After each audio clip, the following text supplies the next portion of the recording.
Right, Charlie. See, the people who knew exactly what Chelsea were doing with our plan. I mean, Blue Cool, and when clearly it came in, those who did not accept that this is what Chelsea wanted to do, and now they realize that Charlie they were wrong.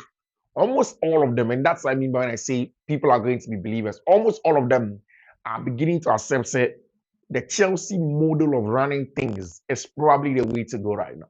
It's the way to go on the market. See, there's a lot because okay, how Chelsea have gone on to do sales, player purchases, and all of those things. I think it has been super interesting, super interesting, and a lot of people are now beginning to understand where Chelsea wants to go. Hi, Fiifi-Manfred on YouTube, your last broadcast for the day.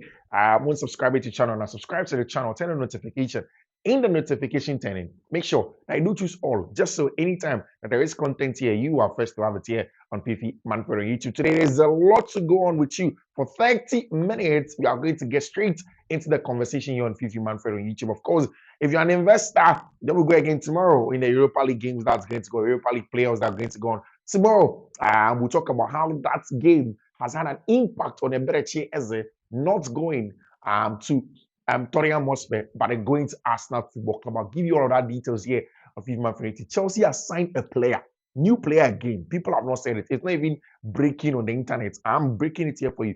Chelsea have signed another player. I've talked to you about him in there. It's big breaking news. So stick and stay. Let's do all the analysis for you. Of course, if you are new, just make sure, as we always do, go to Yesimo Spare Parts Dealership Shop. That is your best place for any kind of car spare parts in a car. First off, go to Abosokai. That is where his shop is. Ask for the post office and then take your car there. Yesumu will do a very good job for you. But you know what? He does what he calls the nationwide delivery. So if you are not in a car or you are not close to Abosokai, Yesumu can send your stuff to you. Just call him on 059-313-8221. 059-313-8221. Now Yesumu, how the number of mine, 059-313-8221. And of course, if you want any apparel, today you heard me talk on the show in terms of top apparel, the cardigans I've been wearing, the tops I've been wearing, all of them are from the best clothing plug in this country. It's at a flower station, Atudu, a flower station, Atudu. Just go right there and then ask of your people, ask of MOB clothing, Charlie belts. I mean, side pouch, slippers, boxes, shoes, tops.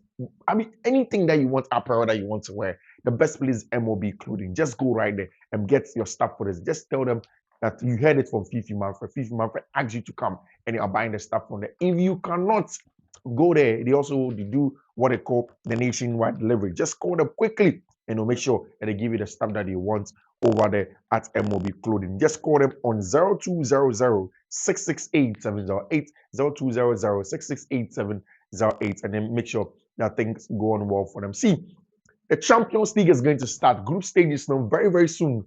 Champions League is starting, and then there were those Champions League final playoff matches. Now, first leg, there was Fenerbahce versus Benfica. Very interesting match, that went on in Istanbul, in Turkey. We'll talk about that one.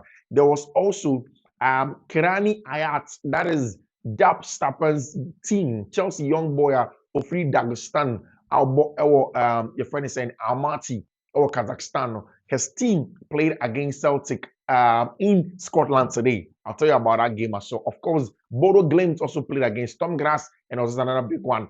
FC Copenhagen versus FC Basel also went on in there. Very interesting. In fact, 3 of the games ended in a draw. First one was the game that went between Bodo Glimt and Tom Grass. That was an easy peasy game. Bodo Glimt won that game by 5-0 at home. Something I give them a lot of credit for. In fact, Bodo Glimt is the kind of team that they will score and concede in any game. They will score and they will concede. It is something that automatically, I know that Bodo Glimt, when I'm picking up betting codes, I know that that's exactly what happened to Bodo Glimt. And there was that game between Basel and Copenhagen. You know, these are teams that are Switzerland and then in Denmark, very close to each other.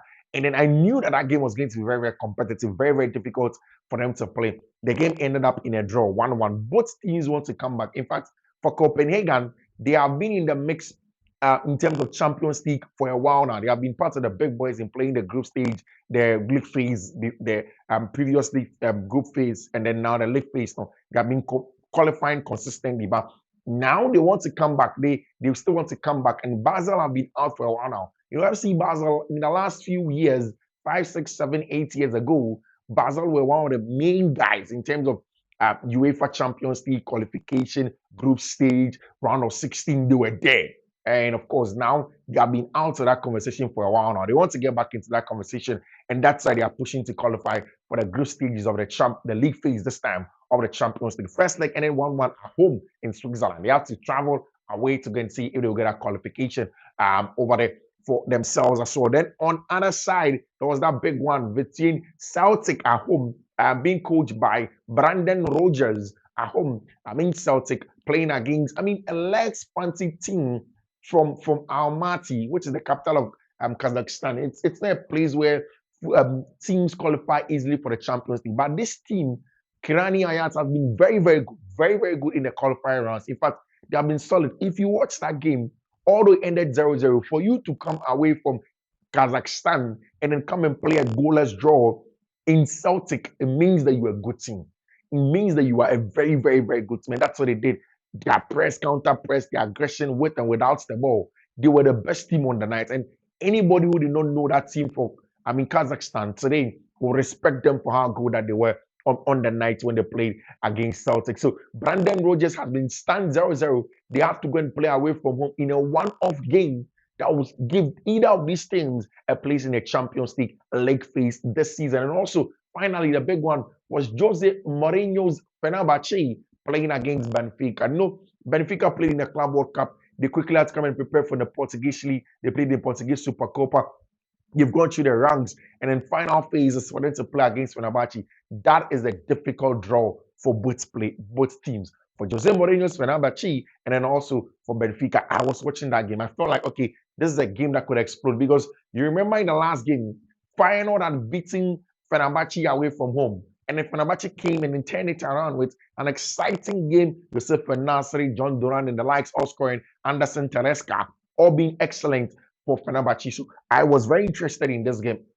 Unfortunately, there were no goals. Of course, there was a red card for Benfica, but that was late in the game.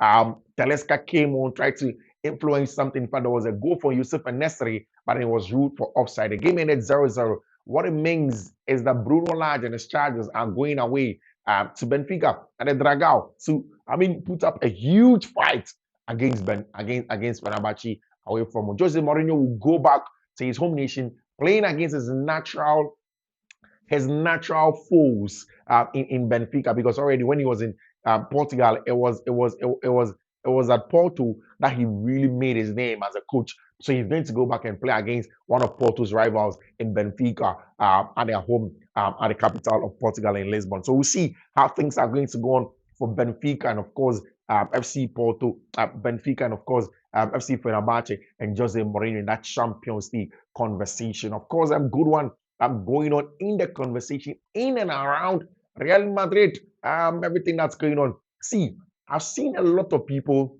say that because Madrid won by a goal to 0, they have not been good enough.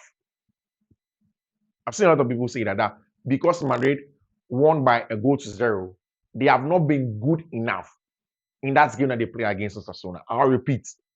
Maybe people do not pay attention to the Spanish La Liga and those that will underrate Osasuna to that level. Osasuna is one of the most difficult blocks to break.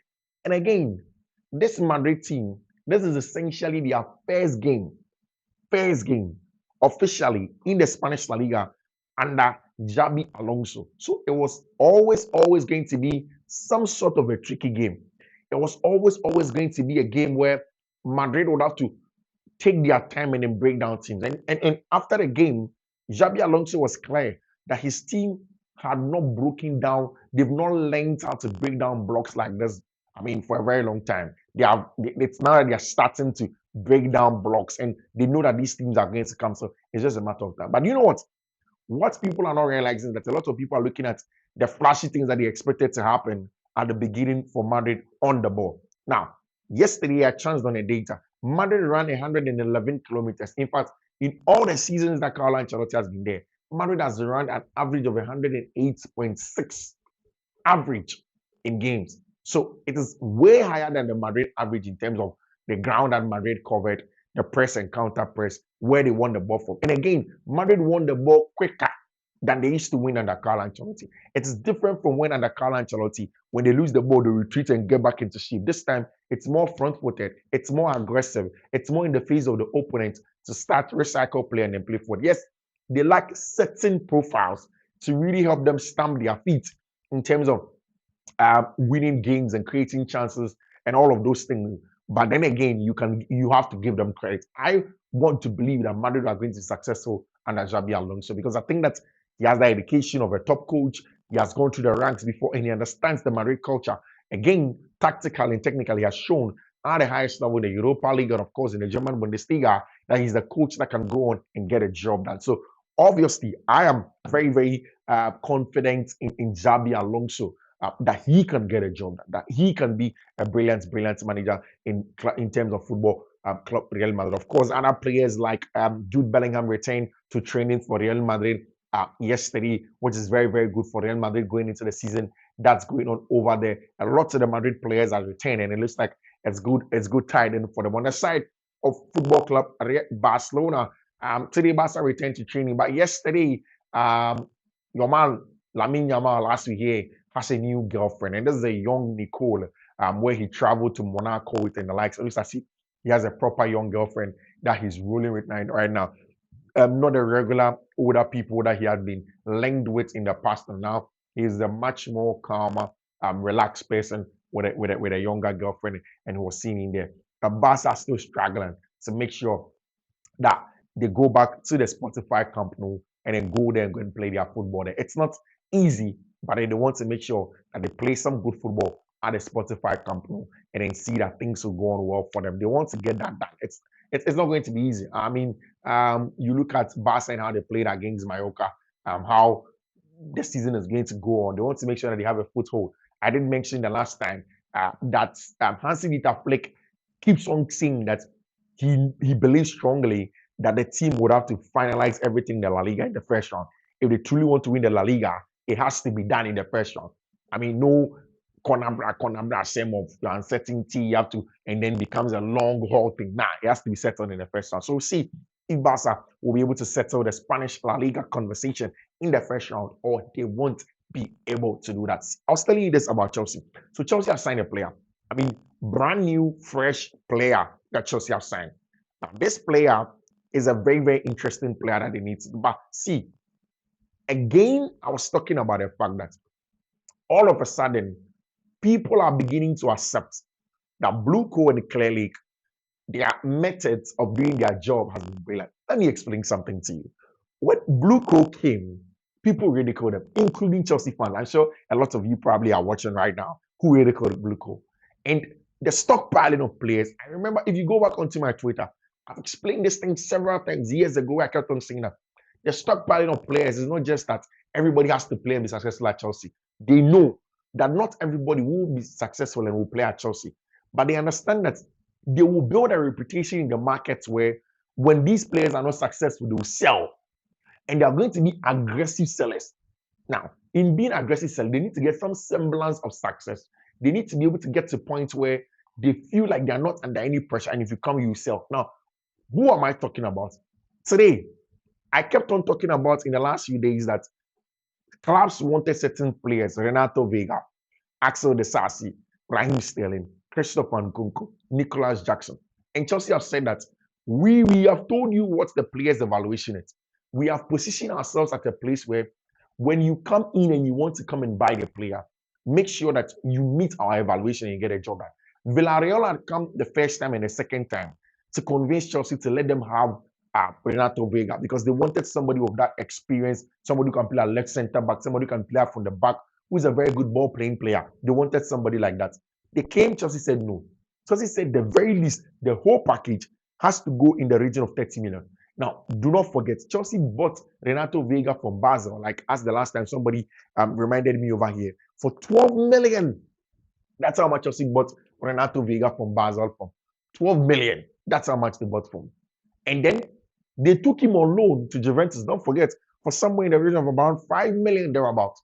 Today, Chelsea have agreed a deal with Villarreal for Renato Veiga in the region of 25 million base fee with a 5 million add-on, making it 30 million. Now, do not forget, add that extra 5 million that Chelsea made from Juventus to it. You do the 12 million minus 30 million, the 12 million minus 30 million. Yes, no, 12 million minus 25 million first. That gives you 13 million, right? Throw away the add-ons, don't add the add-ons yet. The actuals is the money that they've also gotten from Juventus, 5 point something, making it somewhere around book profit of 18 million. Now you add the 5 million later.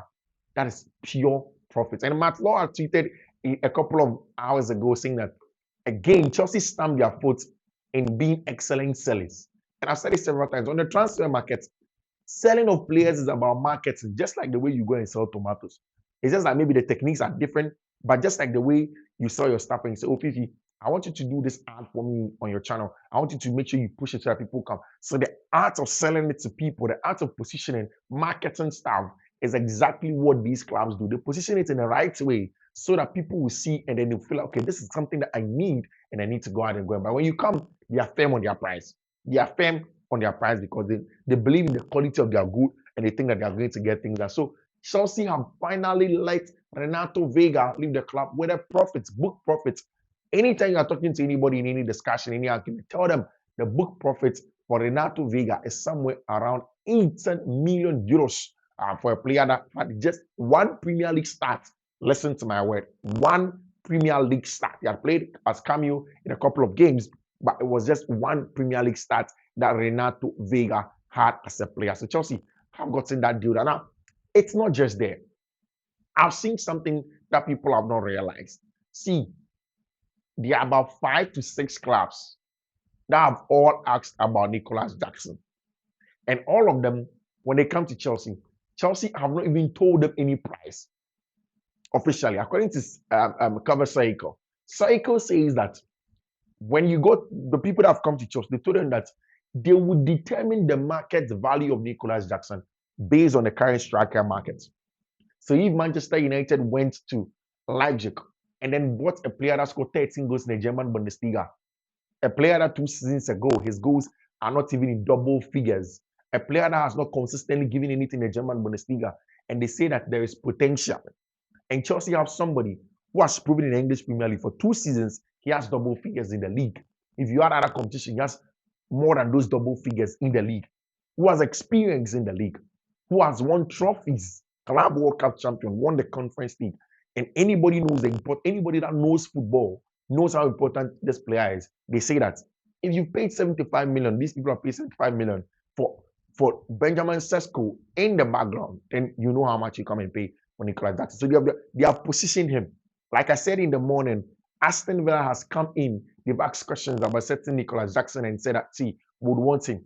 Now, Kai Havertz had gotten injured at Arsenal. One of the situations was that, okay, how can this affect and let Chelsea come in and then people are going to have Nicolas Jackson if you want him.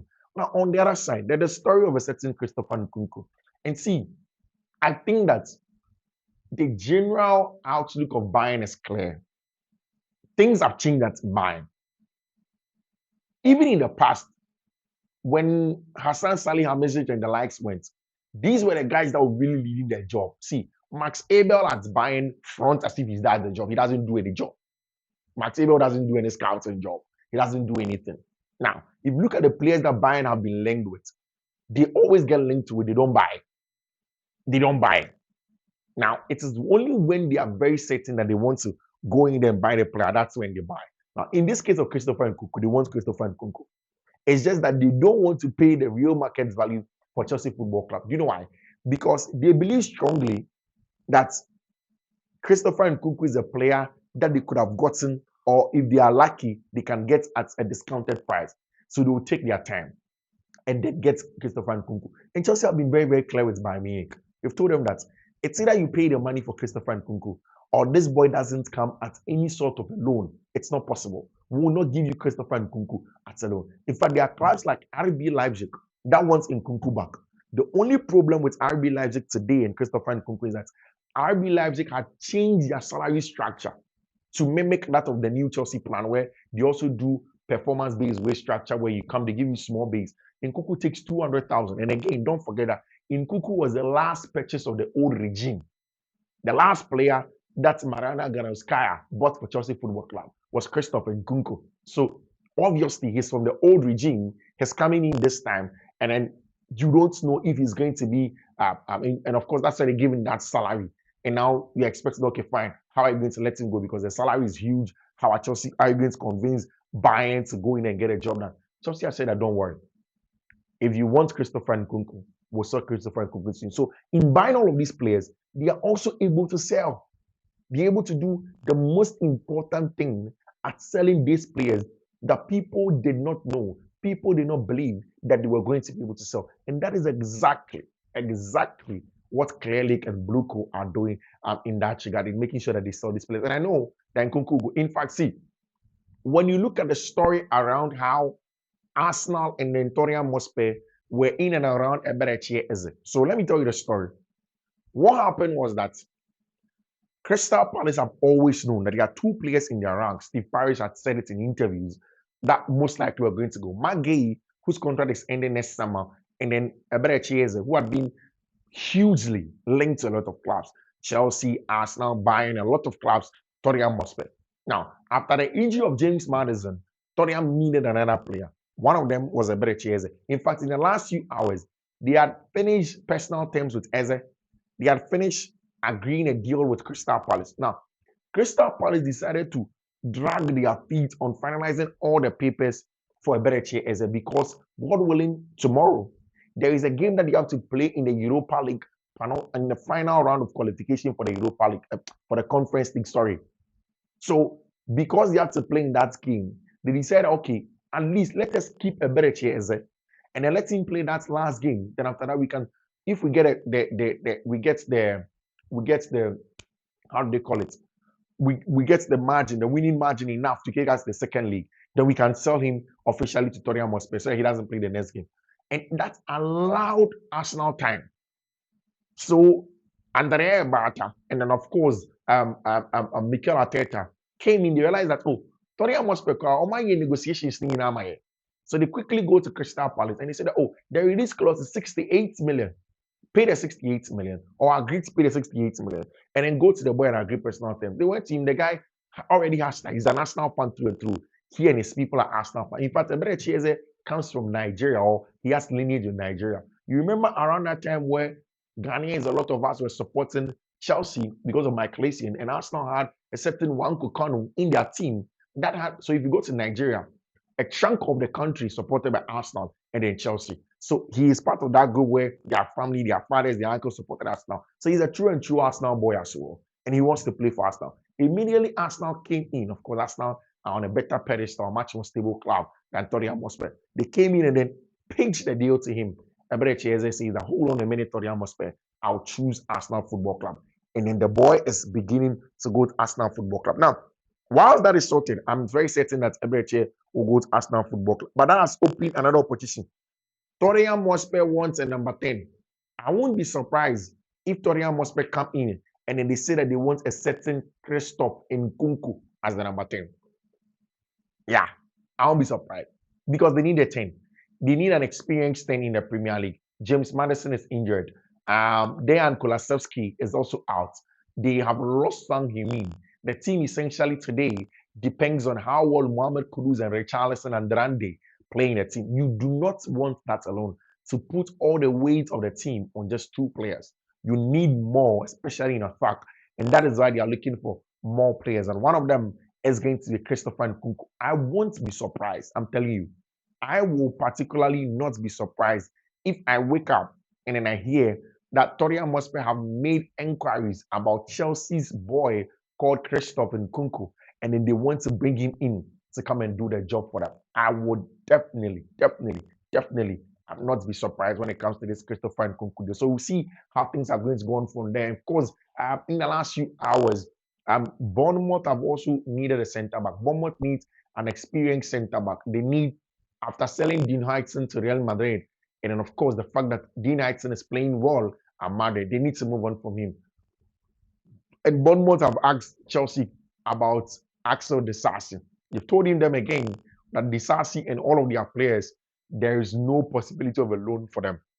The only player that they will probably take on loan is probably going to be Raheem Sterling because he has just 1 year more left on his contract, and Chelsea will make him extend the contract for a year or two before they take him on loan. But Axel Disasi, after Bournemouth had come and asked questions to Chelsea about the boy called Axel Disasi, Chelsea have told them that just pay the money as well. We are in for the money. Come and pay the good money for us, and then we'll sell you the boy called Axel Disasi just so you can have him and then go and play your football. What we hear is that Bournemouth are going to be back tomorrow with a much more concrete offer. They have already finalized personal terms with Axel Disasi, just like Villarreal finalized personal terms with Renato Veiga before they came to come and discuss with Chelsea and finalize the deal. They are going to do the same for Axel Disasi. And once they are done with Axel Disasi, it means that Chelsea have sold Renato Veiga, Axel Disasi. The next one, Christopher Nkunku. That means that Xavi Simons comes in. And I said several times, see, the thing with Chelsea is that Xavi Simons' coming makes Chelsea's team much more creative in breaking down those blocks. It makes it, I think that is what Chelsea wanted to do with João Pedro. But then, of course, Nicolas Jackson has hinted and pointed to the fact that he may want to leave the club. So the club said, okay, fine. If you want to go, then we'll agree and let you go. Because if you look at a team where sometimes you can have the fullback overlap and maybe João Hato, then Xavi Simons in the left half space, then you have Cole Palmer in the right half space, and then you have the two base players, Caicedo, Enzo Fernandes, and on the right hand side, you have Esteban Willian. Then you have either Joao Pedro or Delap leading the lines. It's a team that has very, very good base, solid aggression, good rest defense enough to defend on and off the ball. And then a team that can break down almost everybody that they play against, they can definitely break them down over there. So, I mean, that is the big conversation for Chelsea Football Club and the kind of players that they want to bring in. The player I told you that Chelsea have signed is Julio Enciso. Yes, Julio Enciso from Brighton and Hove Albion. I think Enciso is from, is he Argentine? He's from South America, Paraguay. I think he's either Paraguayan over there. And Chelsea have signed him from Brighton and Hove Albion. Now, the plan is that he's seen as a long-term Chelsea player, but then he will go to Strasbourg and then go and play under Liam Rossenoir in there. And Liam Rossenoir, the last time in the French League, had the youngest team ever in Euro's top 5 leagues. I mean, it starts in 11. And I'd say it, that team is going to compete with Paris Saint-Germain. They're going to compete bang for bang, boot for boot for that French League One title under Liam Rossenoir, especially in that big game, that big derby game away at Metz. Going there to go and win 1-0 was super important for Strasbourg and then Liam Rossenoir and his boys. And they want to go back there and then get the job done. And they've added Julio Enciso, who Chelsea see as a long-term Chelsea player in the future when he comes in to come and get a job done. So we'll see how Chelsea will be able to wrap up the conversation around Julio Enciso, how Enciso is probably going to get them in the rest of the, transfer season, the players that Chelsea want to sell, and then they win again. Somebody asked me a question about why Arsenal are able to buy a lot of players this summer and they don't have any FFP around their necks with the UEFA. So I've said this, Chelsea bought a lot of players within a short time. So you buy a lot of players within a short time, you probably exceed the number of, you exceed the baseline of the expenditure that you have to do. It's not about the wages, it's about the expenditure at that point in time. Because in the conversation around player purchases, you talk about the wages, you talk about expenditure, you talk about, the net also as well. But in this time, it's more about the time of the purchases and then the amount of expenditure that you took out in buying these players. And Arsenal have bought most of their players within 2 to 3 or 4 separate windows, not just one window. And now this time, Chelsea have bought their players, all of them in a short window. And that is why Chelsea are in that. But then it's not a big deal. I think as it stands now, Chelsea have sold, 251, and I think they bought, 200 and something there about. They are almost within range. So there is no problem. Once sales of Nkunku goes through, sales of Axel starts to go to, Chelsea probably goes into, profits also in this summer. Something that is very interesting for Chelsea Football Club, and then how they want to go and do their stuff over there for themselves. So I am very certain that Chelsea will have an exciting season for themselves. Today, the players that returned to training, Joshua Champo. The winning team was Joshua Champo, Esteban Willian, Enzo Fernandes. There were also, what's the goalkeeper? The winning team, was there. All of them were in that winning team. João Hato was also in the winning team today, in the team that won all of their games.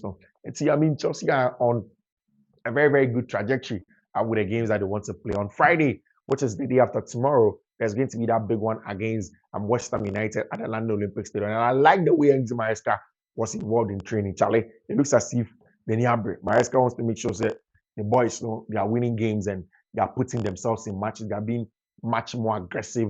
They are turning possession over.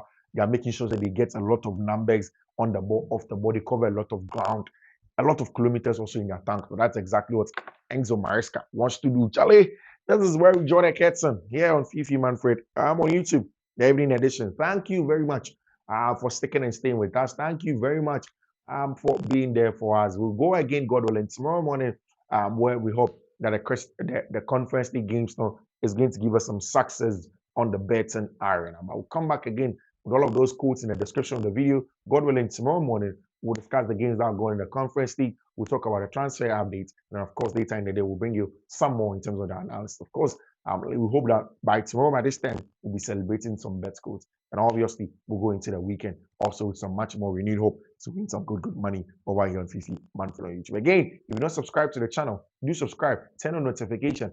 In the notification turning, do choose all. Just so anytime that there is content that's dropped here for you, you are the very, very first person to enjoy that analysis. Again, I'll share those jerseys. Just be patient. I'll come back to you and I'll share those jerseys with you over your Fiifi-Manfred. So thank you. I'll see you. Bye-bye.